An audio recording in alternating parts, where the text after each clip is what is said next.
శివాయ. రేపు శుక్రవారం అండి, అమావాస్య.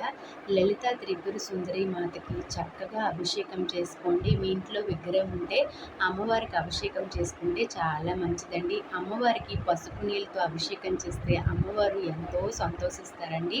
అమ్మవారికి పసుపు నీళ్ళతో అభిషేకం చేసి, కుంకుమ ఉంటే కుంకుమతో కూడా అభిషేకం చేసుకొని, అలాగే మీ దగ్గర పువ్వులు ఉంటే పువ్వులతో కూడా అభిషేకం చేసుకుంటే చాలా మంచిదండి. అభిషేకం చేసుకున్న తర్వాత అమ్మవారికి చక్కగా గంధం ఎక్కించి, పసుపు కానీ గంధం కానీ ఎక్కించి యథాస్థితిగా ప్లేట్లో కానీ పీట మీద పెట్టుకొని అమ్మ ముందు దీపం వెలిగించుకొని, అమ్మవారికి గులాబీ పూలు అంటే చాలా ఇష్టం అండి. గులాబీ పూలు చక్కగా అలంకరించి అమ్మవారికి పాలు కానీ పరమాండం కానీ నైవేద్యం పెడితే చాలా సంతోషిస్తారండి. రేపు అందులో అమావాస్య శుక్రవారం. అలాగే అమ్మవారికి అలా పూజ చేస్తే చాలా సంతోషం, కరుణ, కటాక్షణ అన్నీ కలిగిస్తారండి. ప్రతి శుక్రవారం కూడా ఇంట్లో నిండుగా ధూపం వేసుకోవాలండి. అమ్మవారికి, లక్ష్మీ అమ్మవారికి చాలా ఇష్టం, లలిత త్రిపుర సుందరి మాతకు కూడా. అందుకు ధూపం నిండుగా వేసుకోండి. అమ్మవారికి పాలు నైవేద్యంగా పెట్టండి. అలాగే అమ్మకి కుంకుమార్చన చేసుకున్న చాలా మంచిదండి. చాలా సంతోషిస్తారు.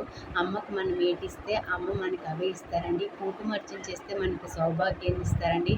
పాలు నైవేద్యంగా పెడితే మన ఇంట్లో భోగ భాగ్యాలు, అష్ట ఐశ్వర్యాలు కురిపిస్తారండి.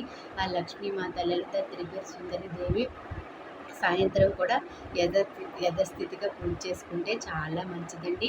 రేపు అమావాస్య కాబట్టి అందరూ కూడా మీ ఇంటి ముందు గుమ్మడికాయ మార్చుకుంటే చాలా మంచిదండి. గుమ్మడికాయ మార్చుకోండి.